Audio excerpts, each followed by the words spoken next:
Saturn is going to start going direct from September 15th onwards. How is it going to impact each sign? I am briefly and generally going to tell you what it will do to Aries, what it will do to the Taurus or Gemini, etc. Taurus, the Saturn direct for you, well, it affects the 9th house of your travel and education. The last few months may have brought up some very interesting questions for who you are, who you want to be, and how you will become that person. So basically the three questions that I love ranting about is what you want to do, how you are going to do it, and why you should do it.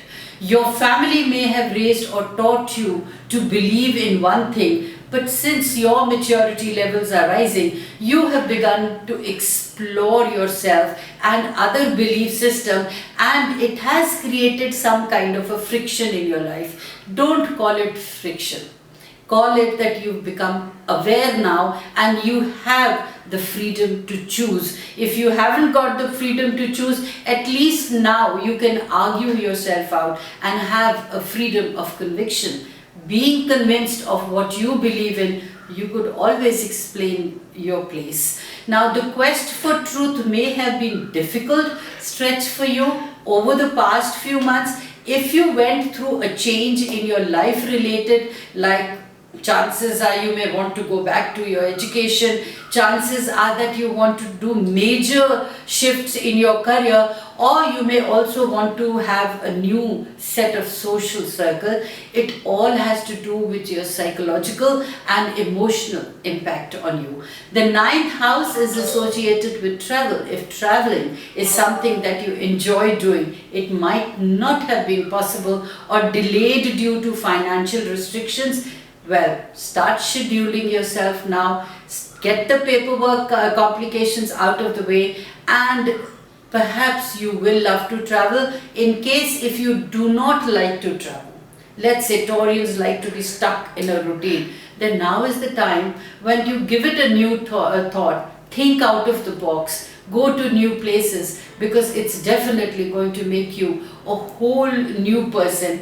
And now when the Saturn is going to go direct, the reasons that you felt restricted before is actually you will feel liberated now, and you'll feel free to do those movements, and your things will actually be scheduled in a very, very uncomplicated matter, and all the problems or all the baggage that you are carrying unnecessarily can actually begin to lessen. But again, the thing here is that you need to make your decisions, you need to liberate yourself from restricting thoughts, and again, be the master of your life and an architect of your fate. To personally know how the Saturn is going to affect you, which is the period that you are undergoing, and how you better be prepared to declutter yourself so that you can give more importance to the values that you truly believe in. Of course, you'll have to completely go by your natal chart and by your yearly chart. What is the transiting period telling you? So knowing personally your natal chart and being aware what are the present circumstances, we'll have to connect with each other on a personal level. But meanwhile, just to relax you and just to make you feel confident that September 15th onwards can actually be a damn good period for all of us, if only we can start correcting our own selves rather than correcting the world at large or expecting that this is how the world should be. So in a nutshell, I would say, listen to your zodiacs and be the change that you want to see in the world or the society around you.